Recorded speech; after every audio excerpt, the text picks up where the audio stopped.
monde! Vous vous souvenez de moi? C'était X49. Voilà, et ben écoutez, après une très très longue absence, et ben je reprends ma chaîne, enfin je sais pas encore si ça va être régulier ou pas. Et puis je vais recommencer par faire une deuxième vidéo sur Age of Empire 3. Alors oui, j'ai dit Age of Empire 3, voilà, je prononce un peu à la française. Donc du coup, on va le faire. Donc ça va être un petit peu mieux, hein, parce que déjà on va entendre ce que je vais dire, parce que je crois que la première fois le son était un peu trop fort. Donc du coup, on va se lancer dans une partie plutôt normale, hein, si la plupart des gens donc normalement la plupart des gens connaissent le principe d'Age of Empire, hein, c'est un jeu de stratégie.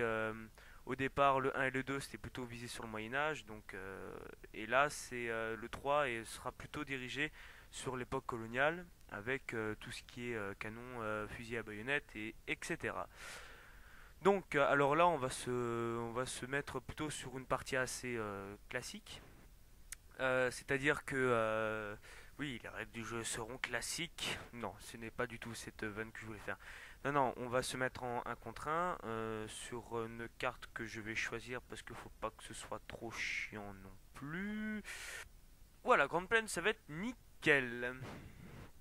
Alors, je vais me mettre en moyen. Bon, d'habitude je joue en difficile, hein, mais pour pas non plus trop galérer et que la vidéo dure trop longtemps, et ben on va se mettre plutôt en moyen. Voilà. Donc alors, eh ben écoutez, j'ai envie de dire c'est parti. Alors avant toute chose, tiens, avant de lancer la partie, je vais peut-être vous expliquer encore quelques trucs. Donc le principe du 3, c'est que vous avez la métropole, ce que vous avez en fond d'écran. Et depuis cette métropole, vous pouvez envoyer diverses choses. Par exemple, vous pouvez envoyer des villageois, de la nourriture, des améliorations, des unités, voilà, encore des améliorations et plein de des bateaux aussi et plein de bidouillages comme ça. Alors par contre, si on prend par rapport aux deux, donc déjà niveau graphisme c'est déjà beaucoup mieux. Et après les batailles navales ça se passe pas trop comme dans le 2. Si vous voulez on peut pas faire des tonnes et de bateaux. C'est-à-dire que vous êtes limité, donc vous avez certaines améliorations qui permettent d'avoir de pouvoir faire plus de bateaux, mais vous êtes limité. Alors, les bateaux, contrairement aux deux, ne rentrent pas en compte dans les points d'habitat. C'est-à-dire que ça ne va pas vous bouffer une partie de l'armée que vous aurez pu faire. Là, c'est par exemple, vous êtes limité à 4 caravelles, 4 galions, 3 frégates et puis 3 monitors. Voilà. Donc voilà, c'est ça. Et pour plusieurs choses, ça va être pareil. Donc, et par contre, ce qui est bien, on a dit qu'il y avait des améliorations, des ressources, des unités, des villageois, des unités militaires, tout ça. Et il y a aussi un truc que j'ai pas dit, et c'est là.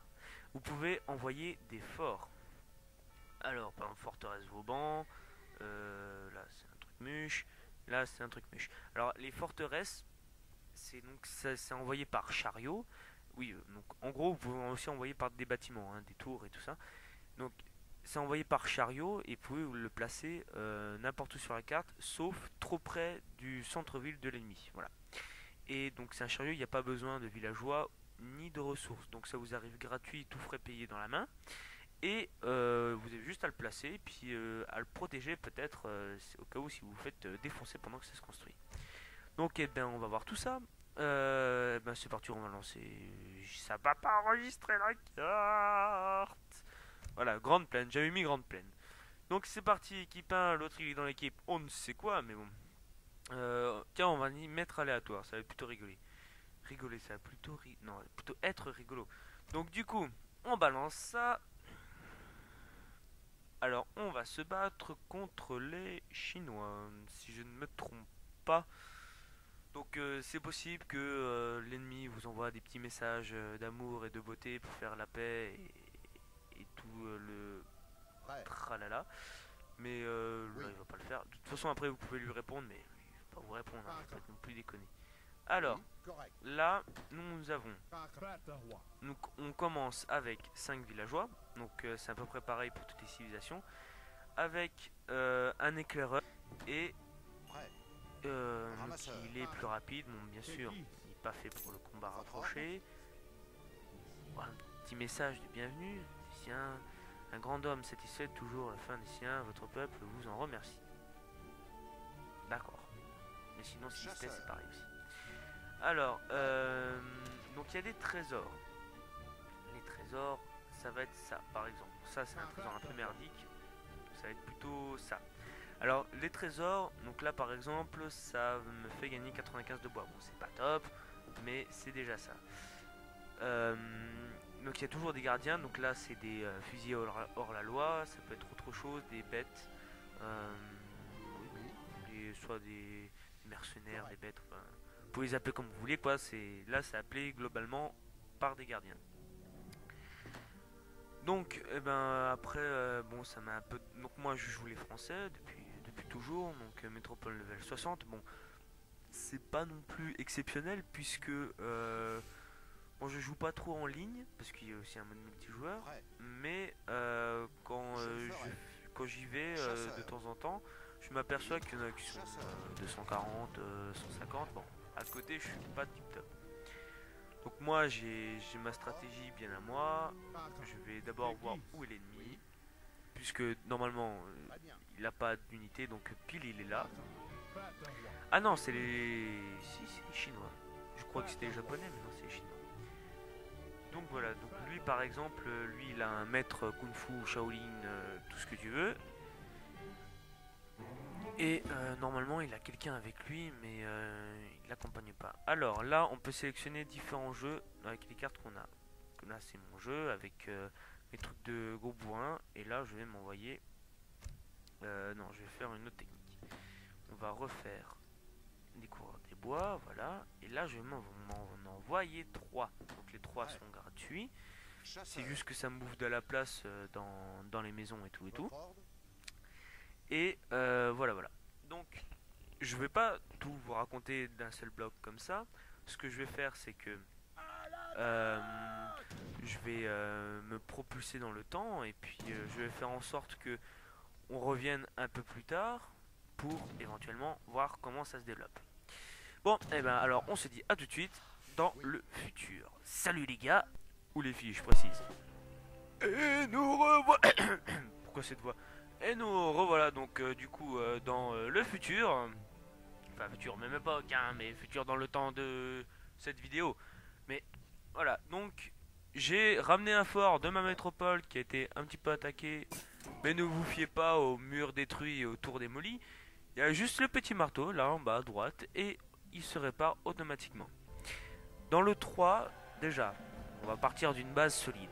Dans le 3, on a toutes les civilisations du style français, anglais, espagnol, portugais, russe, etc. Ensuite, il y a deux extensions, Warchief et Asian Dynasty. Donc là, les deux extensions sont réunies. C'est-à-dire que là, donc s'il y a les Chinois, donc dans Asian Dynasty, il y a Chinois, Japonais et Indiens. Donc c'est pour ça que là, je peux jouer contre les Chinois. Et dans Warchief, il y a tout ce qui est Iroquois, Tomahawk aussi, je crois. Attends, je sais même plus. Enfin, il y a tout ce qui est civilisation indigène. Voilà. Ce qu'il y a de nouveau aussi, c'est les comptoirs, ce petit bâtiment là. Donc là, c'est une diligence qui passe et dès qu'elle passe au niveau du comptoir, et ben là, on gagne l'équivalent de 126 pièces d'or ou alors du bois, de la nourriture ou encore de l'expérience. Alors l'expérience justement, donc ça, c'est la barre des points que vous cumulez en fonction des bâtiments que vous avez construits, des soldats que vous avez créés, des améliorations que vous avez effectuées. Et par exemple là je peux envoyer une fois les trucs qui sont encore éclairés. Mais là je le garde pour m'envoyer des trucs bien badass quand je passerai à l'âge suivant. Alors les âges qu'il y a, donc vous commencez à l'âge colonial. Ensuite il y a l'âge des forteresses là où je suis. Et ensuite je vais pas tarder, même je vais m'y lancer à passer à l'âge industriel. Alors, donc là, suivant les âges que vous passez, voilà, vous pouvez choisir différents types de personnes pour passer à l'âge, et ce qui vous permettra par exemple d'avoir 10 mousquetaires, 3 cuirassiers et des cavaliers, de l'or ou des canons. Donc, moi, personnellement, je choisis plutôt les canons, parce que si on prend 10 mousquetaires, c'est pas rentable. Bon, 1000 pièces d'or, ouais, c'est moyen quoi, et puis cuirassier, de toute façon, je prends pas, je fais jamais de cavalerie.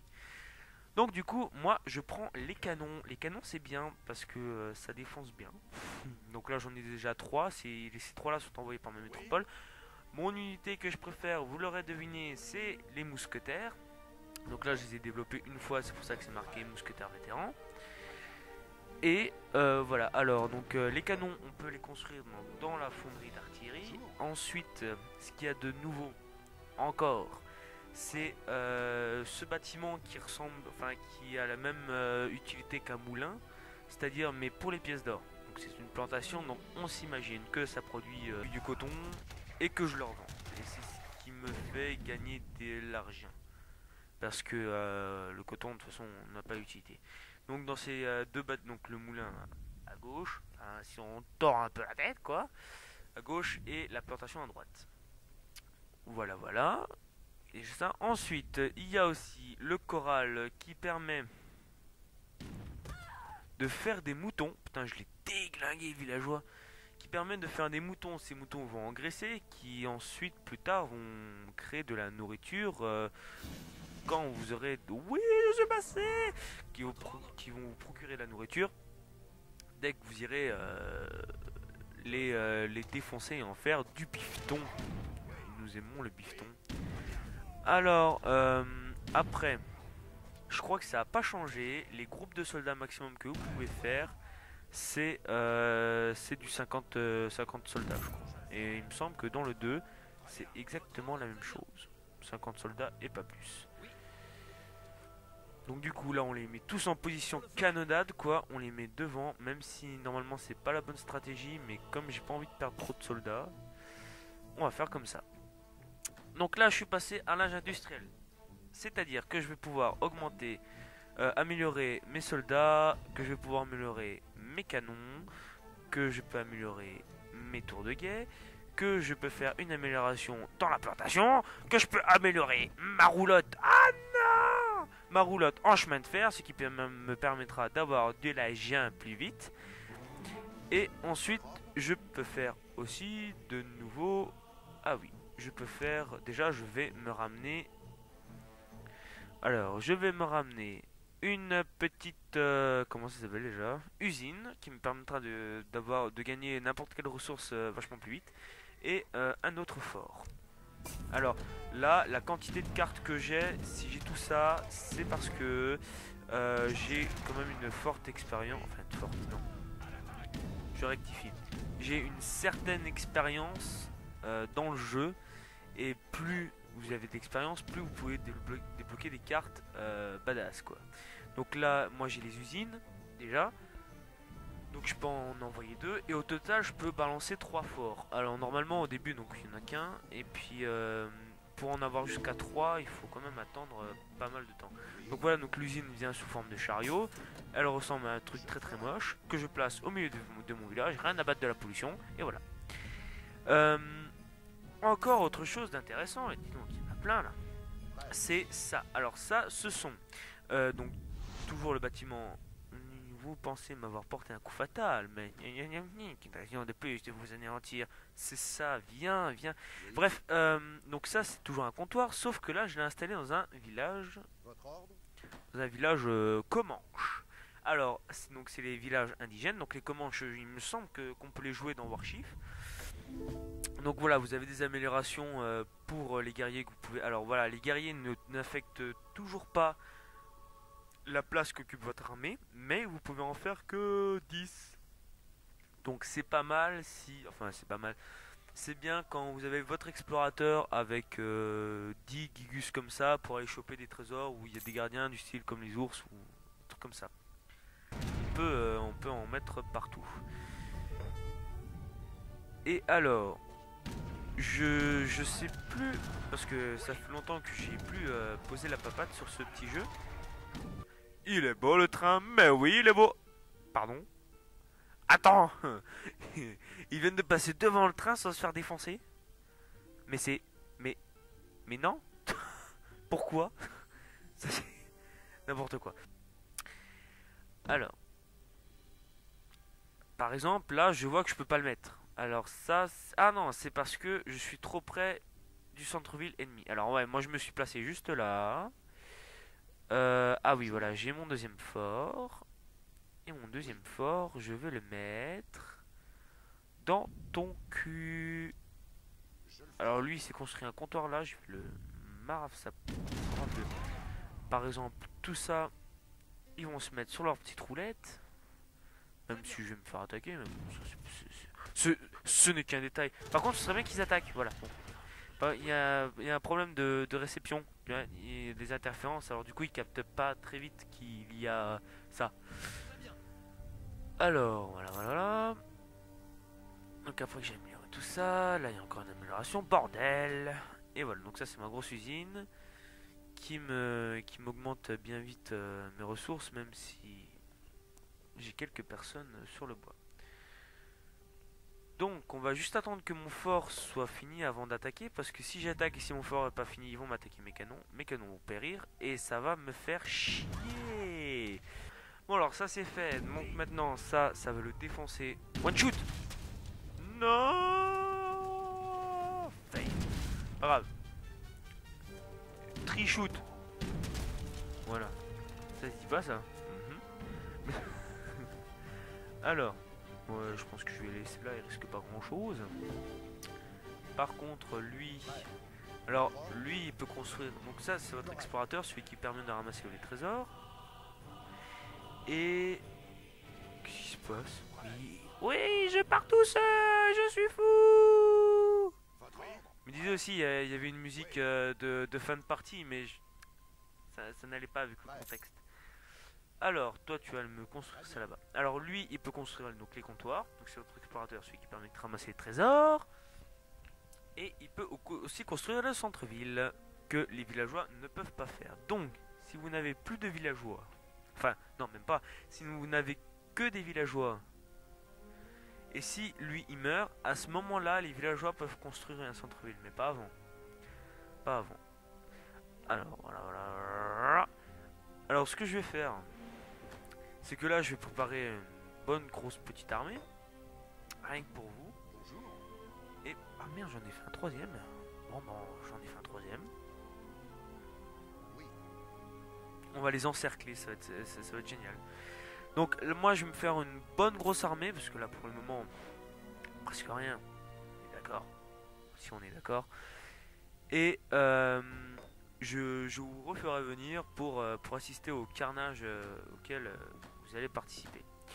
Voilà, voilà. Bon, et ben écoutez, on se dit à dans 5 minutes. Allez, salut tout le monde. Alors là, mes amis, j'ai passé pas mal de temps pour faire tout ça. Alors, j'ai mon petit groupe de canons là. Ils sont fous. Et j'ai un autre petit groupe de canons là. Je vais appeler cette attaque. Boum boum. Alors c'est parti. Lignée de canon en avant. Je me crois trop que je suis sur le champ de bataille et puis que ça va péter quoi. Eh ben oui mon gars. Et on va envoyer ça avec. Ils vont servir strictement à rien. À part se faire défoncer. Mais c'est cool. Alors le truc c'est de les avancer suffisamment près pour qu'ils fassent suffisamment de dégâts sans que je les bouge. Donc là ça va chier des bulles carrées je pense. Enfin des bulles en fond plutôt. Allez on fait le ménage, on dégage le terrain. Bim bim boum, il n'y a plus rien. Là on va les mettre pile au centre de leur mini village. Alors pour ceux qui se posent des questions et pour ceux qui ont remarqué aussi surtout, en effet je peux voir tout le village ennemi et même même tout ce que voient leurs unités. Alors, non, je ne suis pas un tricheur et non, ce n'est pas un code. C'est juste un petit développement qui est dans le Capitol que vous pouvez faire à l'âge impérial, qui me permet de voir tout ce que voit l'ennemi, de aussi lui empêcher de lui envoyer des trucs depuis sa métropole, et puis de le poutrer tout simplement, hein, parce que je l'ai encerclé avec 3 forts.